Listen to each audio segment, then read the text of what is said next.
በተመሳሳይ ደግሞ ከትርፌ ላይ ይህንን መክፈል እንዳለብኝ ማመን አለብን ሁላችንም ግብር ከፋዮች ልክ ለሰራተኞቻችን እንደምንከፍለው ደሞዝ የሚል ሀሳብ አንስተዋልና ስለ ኦዲት ማሰብ ያለበት ለኦዲት ጥሪ ሲደርሰው አይደለም። እንዴት ነው ድርጅቶች ወይም ግለሰቦች ለኦዲት የሚመረጡት? ለምን ኦዲት ይከናወናል፣ ጠቀሜታው ምንድነው የሚለው ላይ ነው አተኩረን እንትን ያልነውና ለሁሉም ግብር ከፋይ ምቹ የሆነ ፕላትፎርም መፍጠርን ያመጣል። ማን ፈጠረው? ግብር ከፋዩ? ባለሙያው? ሰላም ጤና ይስጥልን ተመልካቾቻችን፣ የምትመለከቱት የገቢዎች ሚኒስቴር ፖድካስትን ነው።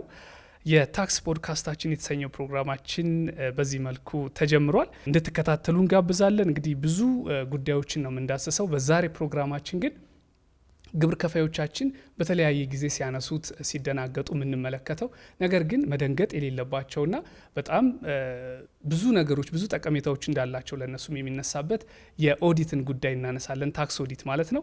ስለዚህ ታክስ ኦዲትን በተመለከተ ዛሬ የሚኖረን ቆይታ ፕሮግራሙን እየመራው አዳነው በታብሬያችኋለሁ። በተመሳሳይ ደግሞ በዚህ ጉዳይ ማብራሪያና የተለያዩ መረጃዎችን የሚሰጡን የታክስ ኦዲት ዳይሬክተር የሆኑት አቶ ገብሬ ዘብሬ የዛሬ እንግዳችን ናቸው። እንኳን ደህና መጡ ወደ ፖድካስታችን ማለት ፈልጋለሁ። አመሰግናለሁ። መልካም እንግዲህ ዛሬ ስለ ታክስ ኦዲት እናነሳለን። በተለይ ስለ ኦዲት ሲነሳ የተለያዩ ነገሮች ይነሳሉ። ተቋማችን ኦዲትን የሚያደርግበት የራሱ የሆኑ ግብር ከፋዩንም ተቋሙንም የሚደግፍ እንደ ሀገርም የታክስ ስርዓቱን የሚደግፍ የራሱ መንገዶች ይኖሩታል። ከግብር ከፋዮች በኩል ደግሞ ኦዲትን የሚያዩበት መንገድ አንድ ድርጅት ኦዲት ልትደረግ ነው ወይም ደግሞ ለኦዲት ተመርጠሃል ሲባል ወይም ኦዲት ሊያደርጉን እኛ ጋር መጥተዋል ሲባል ብዙ ሰዎች የተለያየ አይነት አስተያየት ይሰጣሉ። ብዙ ነገሮች እንመለከታልና ከዛ አንጻር እንግዲህ ስለ ኦዲት ዛሬ ትክክለኛው ነገር ምንድን ነው? ኦዲት ምንድን ነው? ለምንድን ነው ኦዲት የሚደረገው? ግብር ከፋዮች ኦዲት መደረጋቸው ምን ጠቀሜታ አለው ወይስ ምንድን ነው አላማው ምንድን ነው? እያንዳንዷን ነገር ዛሬ ቀለል ባለ መንገድ እናያለን ብዬ ተስፋ አደርጋለሁ። ምክንያቱም ብዙ ጠቀሜታዎች እንዳሉትም ይነሳል። ስለዚህ ስለ ኦዲት በደንብ እንነጋገራለን ማለት ነው። እንደ መነሻ ግን የታክስ ኦዲት ምንድን ነው? ምንነቱን በማንሳት እስኪ እንጀምር። አመሰግናለሁ ይሄን እድል ስለተሰጠኝ። እንደሚታወቀው ኦዲት በተለይ ከገቢ አስተዳደሩ አንጻር ትልቅ ስራ ተደርጎ የሚወሰድ ነው። እንደውም አንዳንድ ጊዜ ሲገለጽ የጀርባ አጥንት ተብሎ ይታወቃል በታክስ አስተዳደር ስራ ውስጥ ማለት ነው። ነገር ግን የታክስ ኦዲት በተለየ ሁኔታ ከማንሳታችን በፊት ኦዲት ምንድን ነው የሚለውን ነገር እንደ አጠቃላይ ኦዲት ምንድን ነው የሚለው ነገር ላይ ብናተኩር ቀጥሎ ደግሞ ወደ ታክስ ኦዲት ደግሞ የምንመጣበት ሁኔታ ይኖራል ማለት ነው። ኦዲት እንግዲህ ያው እንደሚታወቀው በጣም በርካታ አይነት ኦዲቶች አሉ የሚከናወኑ። ለምሳሌ አሁን ፋይናንሻል ኦዲት ምንለው አለ። ይሄ እንግዲህ በተለይ ድርጅቶች ከፋይናንስ አስተዳደር ስርዓታቸው አንጻር እየሄዱበትን ያለ ሁኔታ ፈትሾ በተለይ ደግሞ በውጭ ኦዲተሮች የሚከናወን ተግባር ነው። ሌላው ደግሞ ኮምፕላያንስ ኦዲት የሚባል አለ። ኮምፕላያንስ ኦዲት ተብሎ የሚታወቅ በተለይ ከአጠቃላይ ከወጡ ህጎች፣ አሰራሮች አንጻር ድርጅቱ ወይ ተቋሙ እየሄደበት ያለውን ነገር መመዘን እና ሪፖርት ማውጣት የተመለከተ ይሆናል። ሌላም ያው የምታውቋቸው አሉ እዚህ ተቋም ውስጥ በውስጥ ኦዲትም በውጭ ኦዲተሮችም የሚከናወኑ የተለያዩ የኦዲት አይነቶች አሉ። የፐርፎርማንስ ኦዲት የሚባል ስርዓት አለ። ይሄ ፐርፎርማንስ ኦዲት በተለይ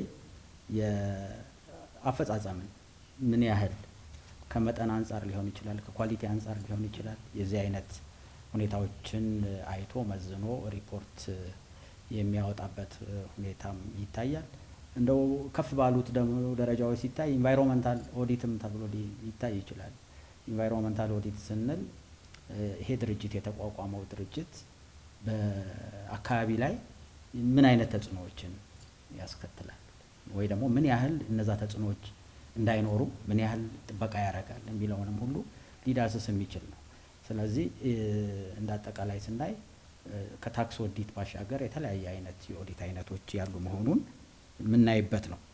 እንግዲህ እስካሁን ያነሳናቸው አጠቃላይ ኦዲት ምን ማለት ነው፣ ምን አይነት የኦዲት አይነቶች አሉ፣ ለምን ኦዲት ይከናወናል፣ ጠቀሜታው ምንድነው የሚለው ላይ ነው አተኩረን እንትን ያልነውና አሁን ደግሞ ዛሬ ወደ ተገናኘንበት ወደ ዋናው የታክስ ኦዲት ምንነት የሚለው ላይ የተወሰኑ ሀሳቦችን ብሰጥ እንግዲህ የታክስ ኦዲት ማለት የታክስ ኦዲት የግብር ከፋዮችን የሂሳብ መዛግብት ገለልተኛ በሆነ መንገድ እንጂ በጣም የምትሰመርበት ነች።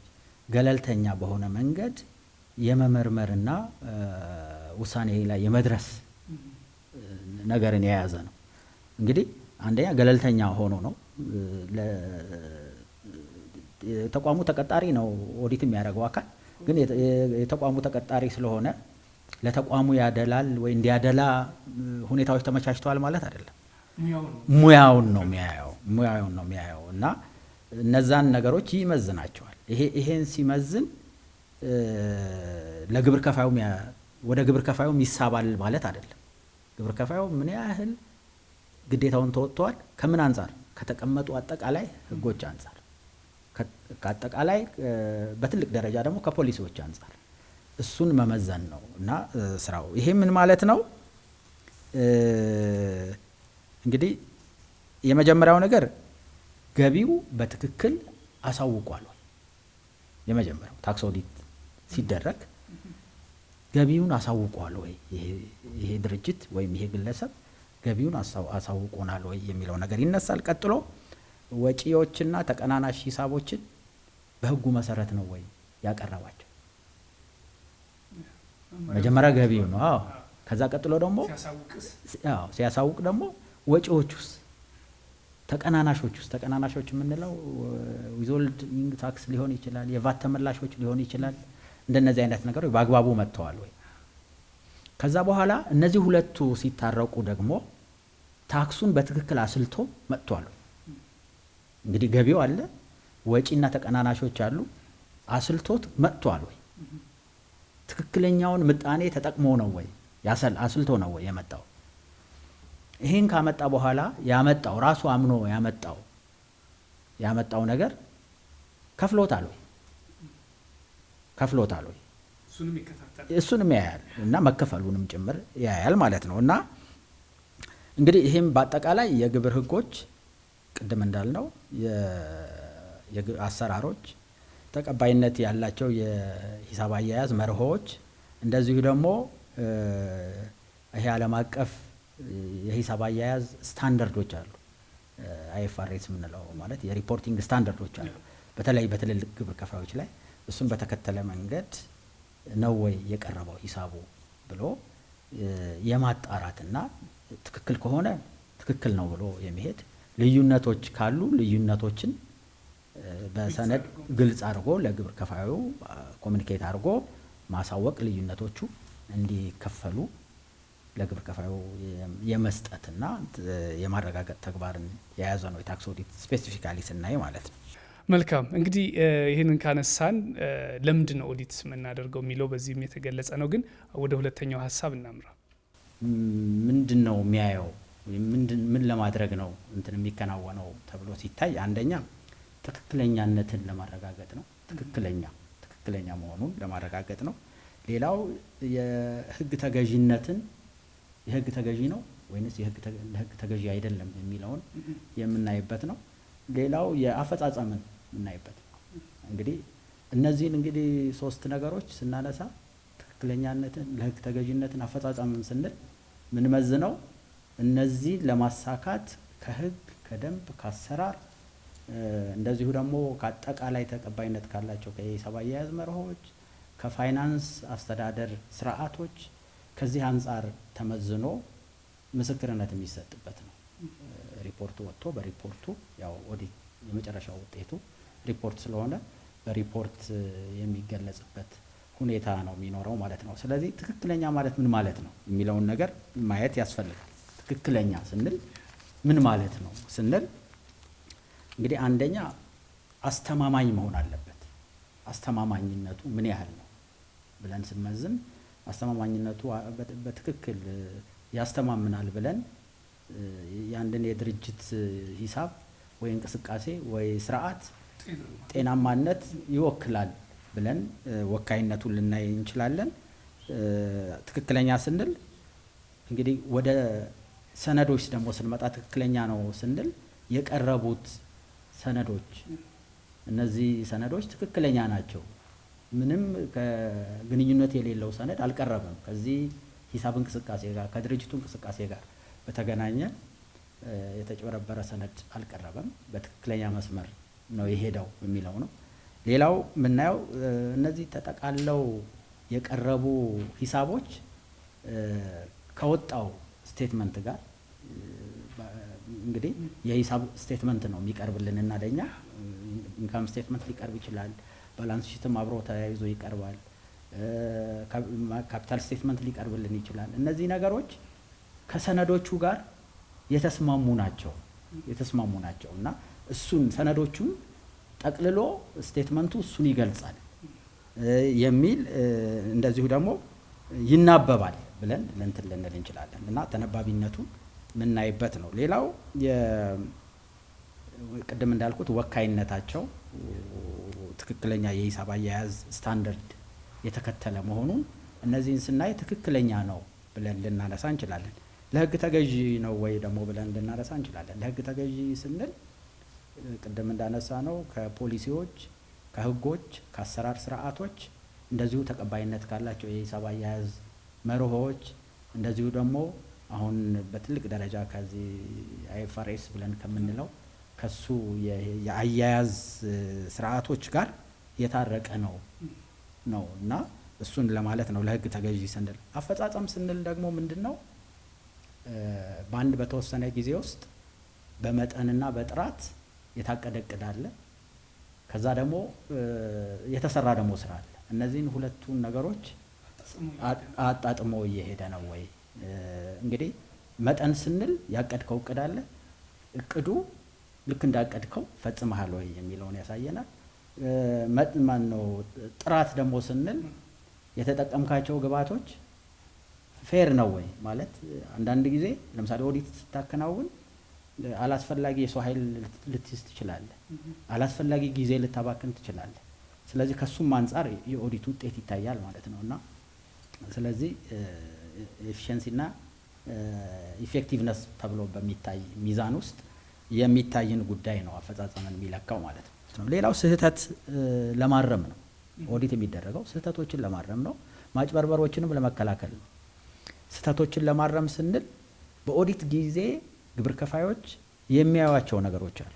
በሂደቱ ውስጥ ያቀረቧቸው ሰነዶች ሲፈተሹ ህጎች ምን ማለት ነው ከነዛ ሰነዶች ጋር ተብለው ሲታረቁ ስቴትመንቶቻቸው የተጠቃለሉ ሂሳቦቻቸው ሲታዩ የሚመጣው ነገር ከዛ የሚያገኙት ትምህርት አለ፣ ይማሩበታል። በየጊዜው እያዩ ራሳቸውን እያስተካከሉ እንደዛ ነው። ማጭበርበር ባለ ጊዜ ደግሞ የሆነ ጊዜ እንግዲህ በጣም ብዙ ግብር ከፋዮቻችን ራሳቸው ግብራቸውን አሳውቀው የሚከፍሉ ናቸው ብለን ነው የምናስበውም አሁንም የሆነ ያለው እሱ ነው።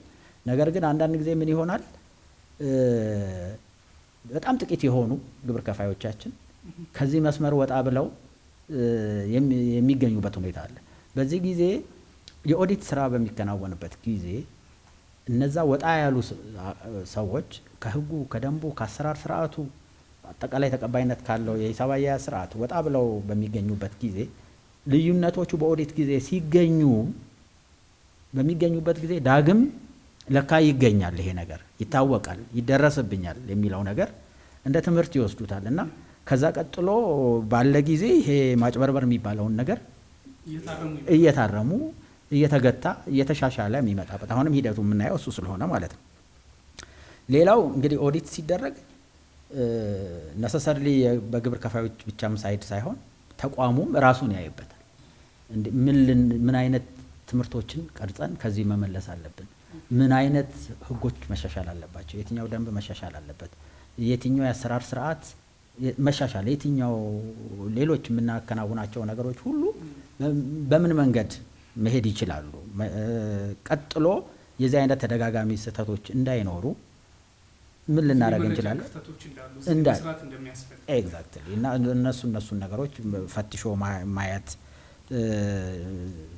ያስችላል ማለት ነው። ሌላው ህጋዊ አሰራሮች በቀጣይነት ተጠብቀው እንዲሄዱም ያደርጋል። ሁልጊዜ እያበረታታኸው ጥሩ እየሰራ ጥሩ እንቅስቃሴ ያለው ወይም ደግሞ ከገቢው አንጻር በትክክል ታክስ እየከፈለ ያለን አካል እያበረታታኸው ስትሄድ ያው ህጋዊ አሰራር እየቀጠለ እንዲሄድ እያበረታታኸው እየተለመደ እንዲሄድ በራሱ እንዲተማመን የቢዝነሱን አቅጣጫ እየገባው እያወቀው ወዴት እንደሚደርስ እየተረዳ እንዲሄድ ታደርገዋለህ እና ኦዲት ለዚህ ሁኔታ ይከናወናል።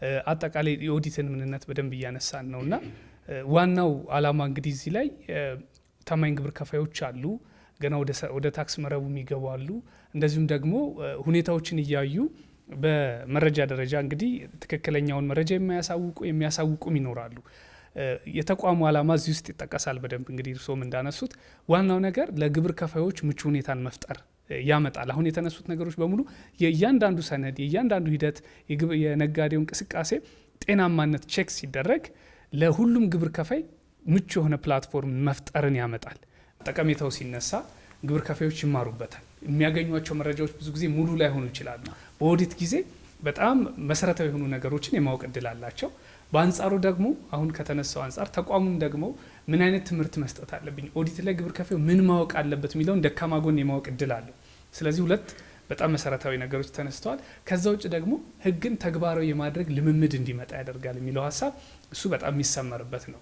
ይህ ልምምድ ሲመጣ ግብር ከፋይ መክፈል ያለበትን ነገር መክፈል እንዲችል እንዲለምድ ያደርገዋል ማለት ነው።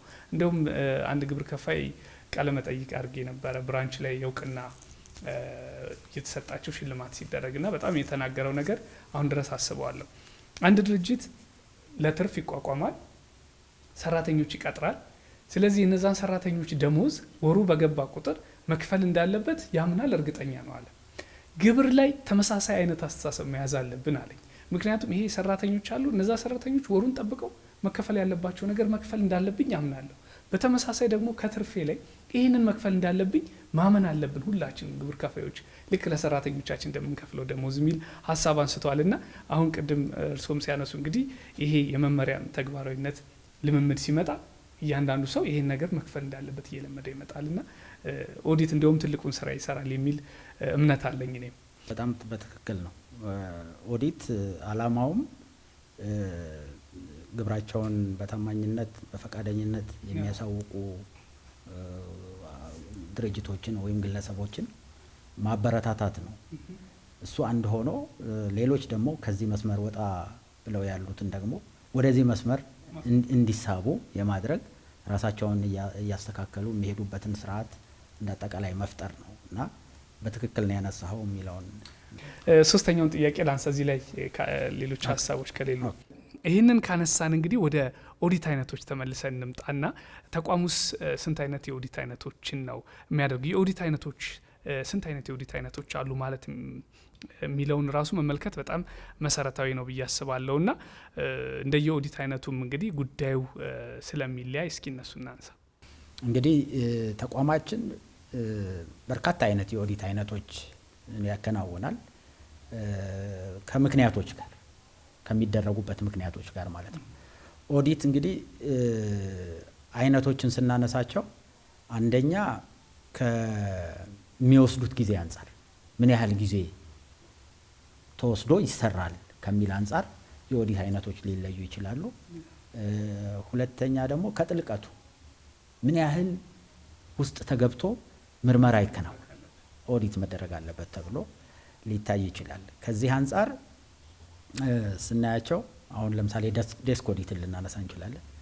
ዴስክ ኦዲት ምንድን ነው ብለን ስናነሳ አንደኛው የሚደረገው የኦዲት አይነት ስለሆነ ዴስክ ኦዲት የግብር ከፋዩ በአካል ተቋሙ ጋር መገኘት ሳያስፈልገው ያመጣቸውን የሂሳብ ማስታወቂያዎች ተቋሙ ካለው የሶስተኛ ወገን መረጃዎች አንጻር የሚያይበት የሚፈትሽበት ነው። እንግዲህ እንደ ስሙ ዴስክ ላይ ግብር ከፋዩ ያመጣውን ሰነድ ተመስርቶ እዛ ላይ የሚከናወን ነው። እዛ ላይ ልዩነቶች የታዩ ከሆነና ግልጽ ካልሆኑ ብቻ ግብር ከፋዩ በዛች ጉዳይ ላይ ማብራሪያ እንዲሰጥ ሊጠየቅ ይችላል። እንጂ የእሱ መገኘት የእሱ ብቻም ሳይሆን የሂሳብ ባለሙያዎቹ መገኘት ጊዜ ማባከን ምናምን የሚጠይቅ አይነት አካሄድ አይደለም እና ይሄ ቀለል ያለ አይነት የኦዲት አይነት ነው። ሌላኛው ኢሹ ኦዲት የምንለው ኢሹ ኦዲት የምንለው ልክ እንደ ስሙ ከአንድ ጉዳይ ጋር ተያይዞ ለምሳሌ ቫት አንድ ሪፖርት ሊሆን ይችላል። እዛ ሪፖርት ላይ የተከሰተ ነገር ሊኖር ይችላል እና እሱን ለማጥራት ሊሆን ይችላል። ወይም ደግሞ አንድ ማስታወቂያ ሊሆን ይችላል። የሆነ ማስታወቂያ ነሰሊ ቫት ያመጣው ማስታወቂያ ጋር ሊሆን ይችላል። ይሄን በተመለከተ ምን እንደተፈጠረ ለማየት ለምን እንደተፈጠረ ብቻ ሳይሆን ለምን ተፈጠረ፣ እንዴት ሆነ እና ከዛ ቀጥሎ ማን ፈጠረው፣ ግብር ከፋዩ፣ ባለሙያው። ከዛ ቀጥሎ ደግሞ ይሄን ነገር እንዴት ይታረም፣ እንዴት ማረም ይቻላል የሚሉትን ነገሮች አይቶ አጥርቶ መሄድ ነው። እንግዲህ ተጨማሪ ነገሮች ካስፈለጉ የሚሰፋበት እድል አለው። ነገር ግን ያቺ ጉዳይ ብቻዋን የኦዲት ስራ ይከናወንባታል። ውጤቱ ታይቶ ምንም ልዩነት ላይኖር ይችላል፣ ወይም ደግሞ ፈርዘር እንዲኬድ ምልክት ሊሰጥ ይችላል እና የዛ አይነት ነው። ሌላው የተለመደው ያው አጠቃላይ ኦዲት ነው። አጠቃላይ ኦዲት በሪስክ በኋላ የምናየው ነው፣ እንዴት ይመረጣሉ የሚለውን። በሪስክ የተመረጡ ማህደራትን በጥልቀት ማየት ነው። የሂሳብ ሰነዶችን እንዳጠቃላይ ሊሆን ይችላል፣ በሳምፕል ሊሆን ይችላል፣ የድርጅቱን የውስጥ ቁጥጥር ስርዓት ሊያዝ ይችላል፣ ሌሎች አጠቃላይ የንግድ እንቅስቃሴውን ማየት ዝርዝር ምርመራ የሚከናወንበት ተግባር ነው እና ይሄ ትልቅ የድርጅቱን ስዕል ሙሉ ስዕሉን የሚያሳይ ነው የሚሆነው ማለት ነው ውጤቱ እና በእርግጥ 100% እንትን ዝርዝር ምርመራ ማድረግ ከኦዲት ጊዜ አወሳሰድና ጠቀሜታ ሀብትን ከመጠቀም አኳያ አይመከርም። በተወሰነ ደረጃ ወካይ የሆኑ ሳምፕሎች ይወሰዳሉ። ሳምፕሎቹ ጤነኛነትን የሚያሳዩ ከሆነ በዚያው እንትን ይላል ሲነሳ የሆነ ጤናማ አለመሆኑን ምልክት የሚያሳይ ከሆነ ሳምፕሉን እያሰፋህ ሄደህ ሙሉ ምርመራ ሁሉንም ሰነድ እስከ ማየት ሊደረስ ይችላል። ወይም ደግሞ ጤናማ ከሆነ ደግሞ በዛው በሳምፕሉ ተወስኖ የውሳኔ ማስታወቂያ ወጥቶ ለግብር ከፋዩ ልዩነት ካለ የሚከፍልበት፣ ካልሆነም ደግሞ በዛው የሚያልቅበት ሁኔታ ይኖራል ማለት ነው። ሌላው ትልቁ ኢኔሴንስ ያው በኦዲት ሁሉም ትልቅ ነው፣ ግን ኢንቨስቲጌቲቭ ኦዲት የምንለው አለ። ኢንቨስቲጌቲቭ ኦዲት የምንለው ይሄ እንግዲህ የተለየ ሁኔታ ተፈጥሯል ተብሎ ሲታመን መነሻውም እዚህ ከውስጥ ሊሆን ይችላል፣ ከውጭ ሌላ አካል ሊያነሳው ይችላል፣ ኢንፎርማንት ሊያነሱት ይችላሉ፣ ጥቆማ ሰጪ አካላት ሊያነሱት ይችላሉ። የዚህ አይነት በተለይ ከታክስ ማጭበርበር ጋር፣ ከታክስ መሸሽ ጋር፣ ከስነ ምግባር ጥሰት ጋር እንደዚህ የተያያዙ ከፍተኛ የታክስ ወራና ማጭበርበር ጉዳዮች ተከስተዋል ተብሎ ሲታመን ዝርዝር ምርመራ የሚከናወንበት የኦዲት አይነት ነው። ይሄ በጣም በረቀቀ ሁኔታ መረጃዎችን በደንብ ትራያንጉሌት ማድረግ፣ የሌሎች አካላት ድጋፍ ማግኘት፣ ለምሳሌ የፎረንሲክ ምርመራ ሊሆን ይችላል። ሌሎች እንደውም ኢንቨስቲጌቲቭ ኦዲት አንዳንድ ጊዜ ፎረንሲክ ኦዲት ሁሉ ሊባል ይችላል እና የዚህ አይነት ምርመራ የሚከናወንበት ነው። ውጤቱም እንደው አልተደረገም የሚል በተጠቆመው ወይ ደግሞ ከውስጥም ከውጭም በታሰበው ልክ አልሆነም ካልተባለ በስተቀር በታሰበው ልክ ሲመጣ የሚመጣው የገንዘብ ልዩነት ወለድ ሲጨመር መቀጫ ሲጨመር በጣም ትልቅ ገንዘብ ነው የሆነው። ይሄ ገንዘብ ብቻ አይደለም፣ ከገንዘብ ባለፈ ምን ይመጣል? የወንጀል ተጠያቂነትን አብሮ ይዞ ይመጣል ማለት ነው። የወንጀል ተጠያቂነት በሌሎች ኦዲቶች ውስጥ የለም ማለት አይደለም፣ ግን ይሄኛው ክብደቱ በጣም ከፍ ያለ ነው እና ይሄንን እነዚህን የኦዲት አይነቶች ካነሳን እንደ ማሳያ በቂ ይመስለኛል። ድርጅቶች በተለያየ መንገድ ለኦዲት ይመረጣሉ። መስፈርቶች ይኖሯቸዋል። እንደ ክፍል ይህንንም ጉዳይ የሚያዘጋጅ ክፍል አለ። ብዙ ጊዜ ትልቁ ጥያቄ የሚነሳው ለኦዲት መመረጥ የሚለው ለምን እኔ ጋር መጡ የሚል ያነሳልና ግብር ከፋይ፣ እስቲ እሱ ላይ እናንሳ። እንዴት ነው ድርጅቶች ወይም ግለሰቦች ለኦዲት የሚመረጡ? በጣም ክሪቲካል፣ በጣም ወሳኝ ጥያቄ ነው። እንግዲህ ማህደራት የተለያየ አካላት ኢንቮልቭ ያደርጉበታል በመምረጥ ደረጃ ማለት ነው። እዚህ በዋናው መስሪያ ቤት ደረጃ የታክስ ኦዲት ዳይሬክቶሬት አለ። የታክስ ኦዲት ዳይሬክቶሬት በየአመቱ ምን ይጠበቅበታል? በአመት ውስጥ የሚወሰኑ ማህደራትን ብዛት፣ ምን ያህል ማህደር በቁጥር ማለት ነው፣ እገሌ ከበደ ለማ በሚል ሳይሆን በቁጥር ይህን ያህል ማህደራት እወስናለሁ ብሎ የናሽናል ኦዲት ፕላን ይባላል። በእርግጥ ናሽናል ሲባል ክልልና ከተማ አስተዳደሮችን አይወክልም። በፌዴራል ደረጃ ያለን ናሽናል ኦዲት ፕላን ይዘጋጃል። የኦዲት ፕላኑ ሲዘጋጅ ምን ታሳቢ ያደርጋል? ያሉት በአመት ውስጥ ያሉት ቀናት በዝርዝር ይታወቃሉ። ስራ የሚሰራባቸው ቀናት በሰዓት ተለክተው ማለት ነው። በእነዛ ቀናት ውስጥ ተሰርቶ ማለቅ አለባቸው። ሁለተኛ ምን ያህል ሰው አለኝ፣ ምን ያህል ኦዲተሮች አሉ። ኦዲተር አመራር አለው፣ እንደገና ኤክስፐርቶች አሉ። የኦዲት ስራው በበላይነት በዋናነት የሚያከናውኑት ኤክስፐርቶች ናቸው። ስለዚህ እነዛ ኤክስፐርቶች ቁጥራቸው ስንት ነው? አንድ ማህደር እንደ ደረጃው ምን ያህል ጊዜ ይወስዳል የሚለውን ታሳቢ ባረገ ሪሶርስን ባማከለ ማለት ነው። አጠቃላይ ሪሶርስን ባማከለ ሁኔታ በአመት ውስጥ ሊወሰኑ የሚችሉ ማህደራት ብዛት ይታወቃል። እሱ ከታወቀ በኋላ የታክስ ኦዲት ዳይሬክቶሬት በመምረጥ ደረጃ ሚናው እስከዚህ ድረስ ነው የሚሆነው።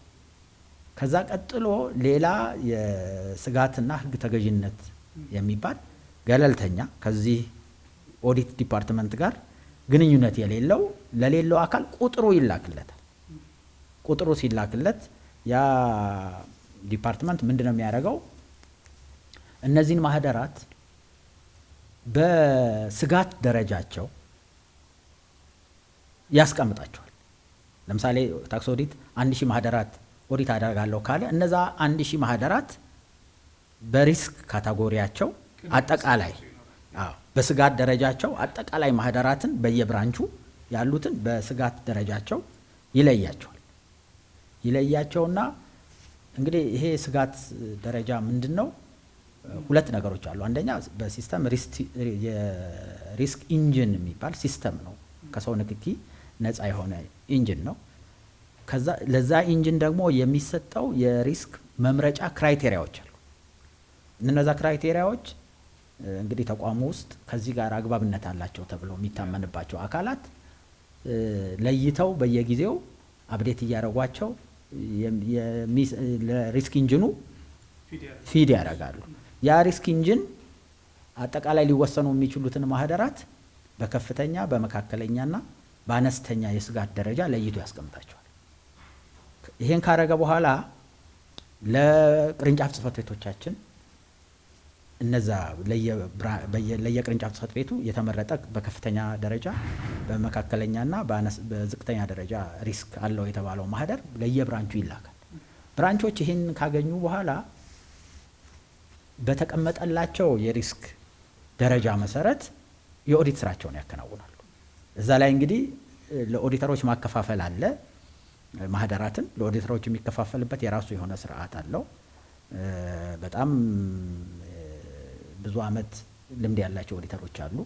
በመካከለኛ ደረጃ ያሉ አሉ፣ አዲስ ደግሞ አሉ። እነዚህን በእንትን በማለት በማሰባር አቀናጅቶ የሆነ ማህደር ለነሱ እንዲደርስ የሚደረግበት ሁኔታ ይኖራል ማለት ነው። ይሄ እንግዲህ ይሄ አይነት አካሄድ ነው በአጠቃላይ ማህደራት የሚመረጡበት ሁኔታ።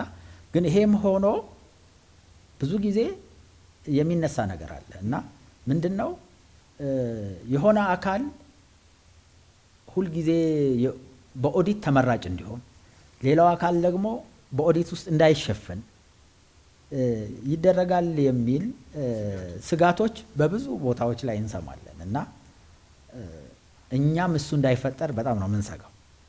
ምን ሰጋው ብቻ ሳይሆን ምን ተጋውም ጭምር የምንጠነቀቀውም ማለት ነው። እና የዚህ አይነት ሁኔታዎች እንዳይፈጠሩ እንግዲህ አንዳንድ ጊዜ ምን ይከሰታል?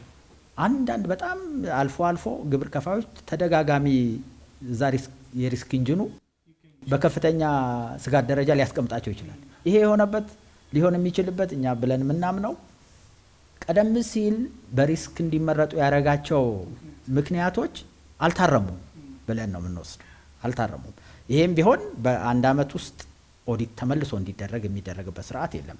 ኢንጂኑ ቢመርጠውም ቢያንስ ለ2 ዓመት ድረስ ሊቀጥል ይችላል እንደ ኦዲት ሳይደረግ ማለት ነው። እና የዚህ አይነት ጥንቃቄዎችም ይደረጋሉ። እና ከሁሉም በላይ ግን መጠንቀቅ ያለበት የታክስ ተቋሙ መጀመሪያ ቅድም እንዳልኩት